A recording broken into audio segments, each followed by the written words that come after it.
안녕하세요. 먼나라 이웃나라 DJ 차돌입니다.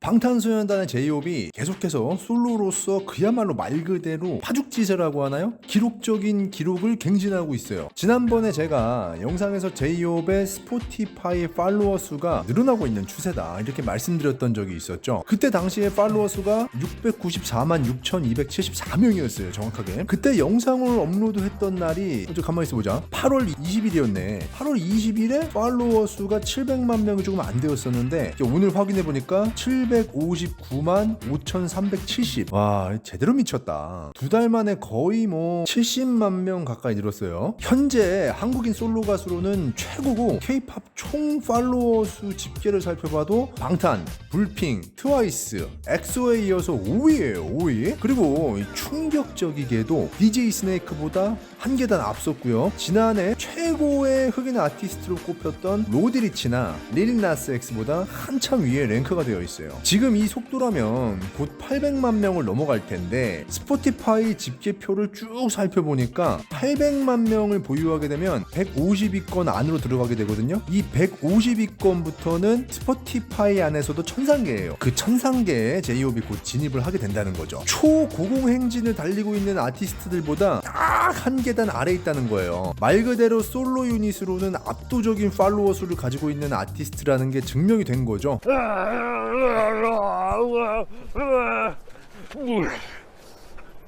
그리 나와요? 제가 제이홉을 얘기할 때 늘 말씀드리지만 이런 수치들이 전하는 메시지는 제이홉이라는 한 명의 아티스트 브랜드로서의 가치를 팬이 아닌 대중들도 인정하고 있다는 얘기가 되는 겁니다. 제이홉의 솔로곡들은 그만큼의 가치가 분명히 있거든요.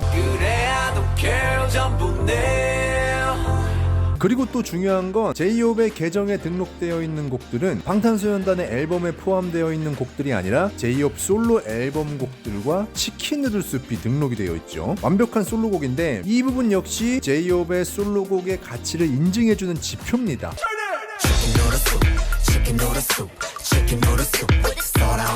제이홉 스포티파이 팔로워들은 방탄소년단 뽕을 넘어서 제이홉 뽕을 지대로 맞은 거죠. 그런데 아직도 호벌들을 안 들어보셨다고요? 빨리 가서 들어보세요.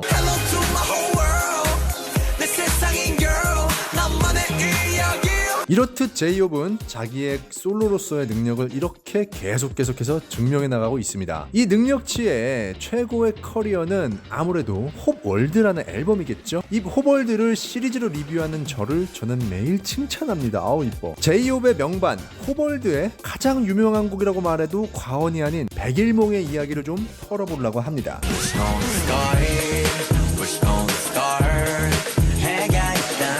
제이홉의 백일몽은 한 번만 들으면 안 되는 노래예요. 특히 우리나라 사람들은 더더욱 한 번만 들어선 안 됩니다. 만약에 이 중에 백일몽을 한 번만 듣고 나서 내 스타일은 좀 아닌 것 같다 라고 하면서 넘기셨던 분들은 꼭 몇 번을 들어보세요.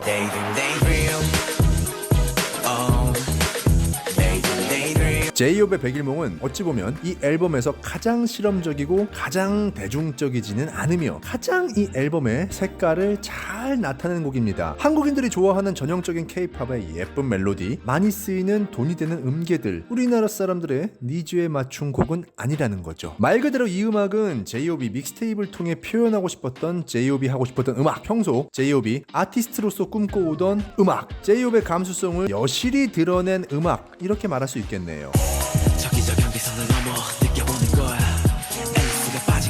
이 노래 역시 홉월드나 POP처럼 한 가지 장르에 국한되어 있지 않습니다. 제이홉 음악의 특징이 한 가지 장르를 베이스로 깔아놓고 가지를 뻗는 형태의 음악을 많이 만들어요. 구간마다 다른 장르를 선보이는 형태가 아니라 음악이 진행되는 내내 한 가지 장르를 밑바탕에 깔아놓고 그 위에 조금씩 변화를 주면서 여러 가지 장르들을 섞어낸다는 거죠.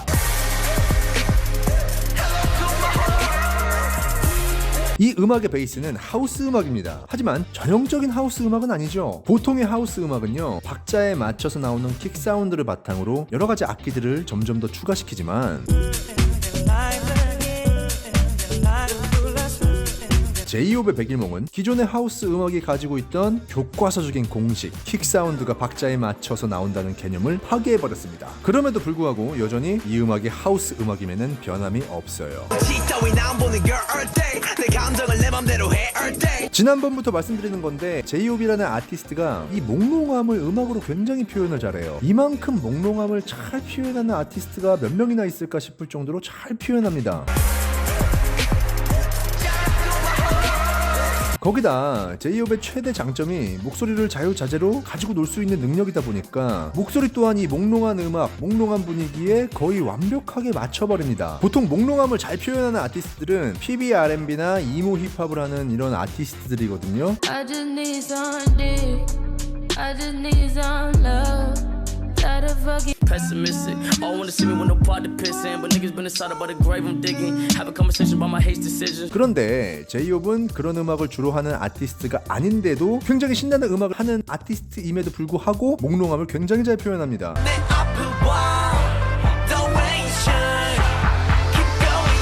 포인트가 바로 이겁니다. 보통 몽롱함을 표현하는 하우스 음악에는 보컬이 잘 들어가질 않아요. 왜냐? 자칫하면 이 음악의 주제, 아이덴티티를 목소리가 망가뜨릴 수 있거든. 그런데 제이홉은 이렇게나 몽실몽실한 몽롱한 하우스 음악에 굉장히 잘 스며들어갈 수 있는 아티스트였던 거예요. 그러니까 이런 종류의 하우스 음악의 분위기는 그대로 유지하면서 자기의 목소리의 장점은 최대로 끌어올려주는 걸 들려줄 수 있었던 거죠.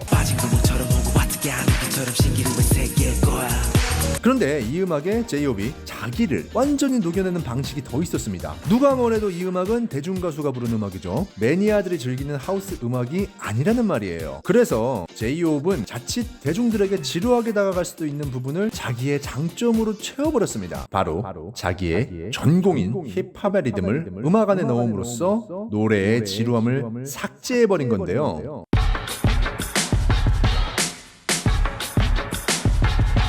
이 노래의 하이라이트를 들어보면 물론 베이스에 하우스가 깔려있긴 하지만 분명히 힙합 음악의 소스와 힙합 음악으로 낼 수 있는 분위기, 힙합 음악에서 주로 많이 쓰이는 신디사이저 사운드가 주를 이루고 있어요.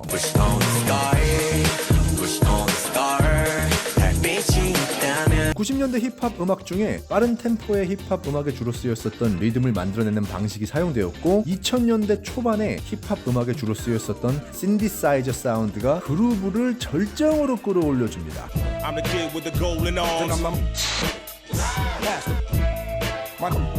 그리고 첫 번째, 두 번째 하이라이트가 끝나고 새롭게 시작되는 벌스 부분을 듣고 이거 좀 충격 먹었어요. 저는 진짜 충격 먹었어요. 와, 이게 이런 식으로 표현이 가능하구나. 보통 빠른 템포의 음악을 느리게 표현하고 싶을 때 비트를 절반으로 쪼개서 트랩 비트를 만들거든요. 작은 것들을 위한 시에 나온 것처럼요. 그런데 제이홉의 백일몽은 다른 아티스트들이 일반적으로 많이 쓰고 있는 그 형태를 거부했습니다. 그리고 자기만의 스타일로 순간적으로 음악이 느리게 느껴지게끔 하는 그루브를 만들어냈어요. 그야말로 완벽한 여백의 미를 창조해낸 겁니다. 그리고 마지막에 피날레를 장식할 때는 확실한 하우스 리듬, 하우스 그루브를 들려줌으로써 이 노래는 하우스 음악이라는 걸 듣는 이들한테 확실하게 각인시켜주죠. 중간에 힙합을 넣긴 했지만 이 노래는 분명히 하우스 음악이거든.